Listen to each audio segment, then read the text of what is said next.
Hi guys, Shama Maher, CEO of Scaling Retail, and today I want to talk to you about vertical integration.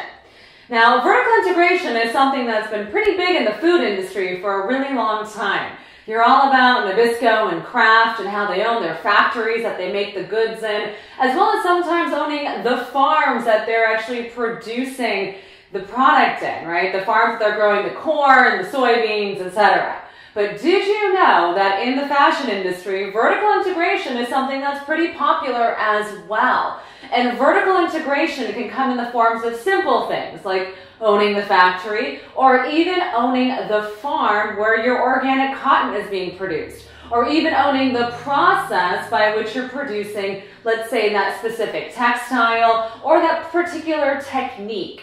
So the art of vertical integration is really owning a part of that supply chain.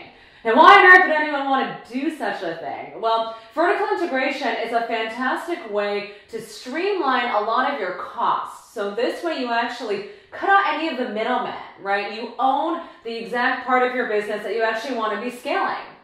The second reason why it's so great is really because it gives you an opportunity as the brand owner to now be selling other kinds of goods and services to other brands. Not only will you be able to be producing your own goods in your own factory or your own yardage, you'll have all of that with any fibers or textiles you produce, but you can then sell off that space, you can sell off that fabric, that time in the factory, to other brands out there. So that is another great reason why people do vertical integration.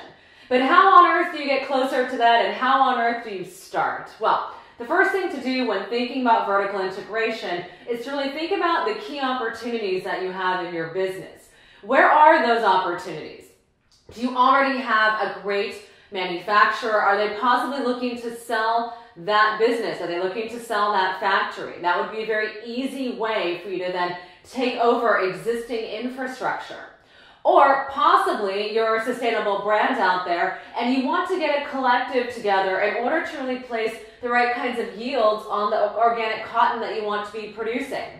So you get into a collective with other like-minded brands and you guys go ahead and start to do some vertical integration techniques. This is more like a quasi-technique where you actually own the land, right? But you own it together, right? So vertical integration certainly doesn't just have to happen with you as a brand on your own. In fact, companies like Pact out there that are really fantastic sustainable businesses have gotten together in collectives and done the very same thing that I just spoke about. So that type of thing is happening. But how do you know it's something that's right for you? Well, first of all, guys, you got to make sure you have a lot of capital. Owning a part of a supply chain is no easy feat. In fact, it can be a little expensive. You're buying infrastructure, you're buying hardware, you have employees. In fact, guys, it's a whole nother business model. Some people are just factory owners. They are just farmers. And they actually are the middlemen. And then they sell them off and you have agents, etc. So when you go through this process, essentially you're saying, I'm going to cut out the agents, I'm going to cut out the other factory owners, and I'm going to have my own production capacity or whatever that happens to be in the supply chain. Now, the second thing to think about as you move towards this process is exactly what would be a great revenue generating stream for me that I can be using to sell to other vendors as well. Certainly, when you're done with that factory usage or when you're done with the yardage, you want to make sure that you're actually creating additional sources of revenue for your business. So you've got to go into it with that in mind. Now, that may mean that you need to hire a business partner or someone to kind of manage this new area of the business, especially if you're buying this from an existing factory owner or anyone else who already has the infrastructure in place. Now, the third thing to consider about if you are thinking about building out vertical integration is whether or not you're going to buy out or build out. Now, buyout, of course, is doing something like working with an existing factory, but building out is saying, hey, this doesn't exist, or hey, I actually want to create this and I can't find it anywhere, so I'm going to build this up from scratch. Now, this can be an extremely time-consuming process. You'll certainly want to bring on board an expert. But if what you're doing does not currently exist out there, then actually having the environment where you can be introducing a new commodity into the market, a new type of functionality, could actually be extremely lucrative for you.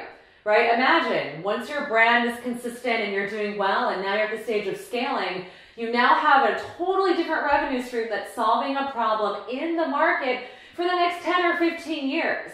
Because it is so cost intensive and time intensive to build out the back end, not too many brand owners are so keen on heading into that direction. So if you are interested in doing that, then I say kudos to you, but think about this certainly from a long-term strategy. Now, the fourth step in terms of getting ready to head into that direction is to really think about the other areas of your business that you plan on building out from a branded side.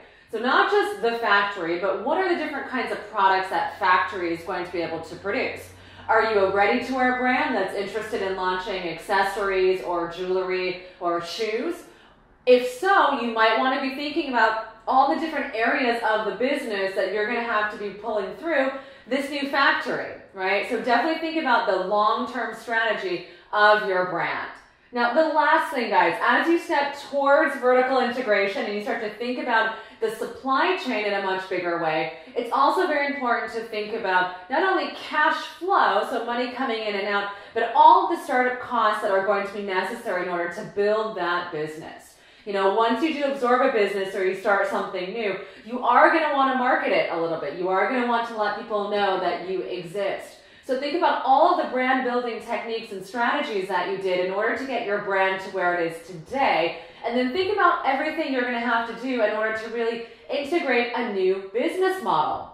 It's going to be new scenario planning, new cash flow planning, and also new marketing, right? You're going to want to let people know that you guys are there, you're available.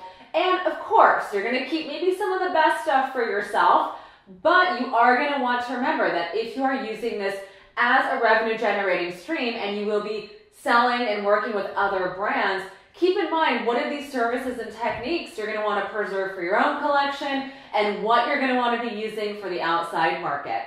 All right, guys, thanks for watching. I hope you enjoyed hearing a little bit more about vertical integration, expanding your horizons in retail strategy and retail development. I hope you come find me on social. I love Instagram, I'm on Facebook, I'm on YouTube. I am where you are. Stay tuned for more awesome stuff on the Scaling Retail newsletter, and I'll talk to you guys later. Bye.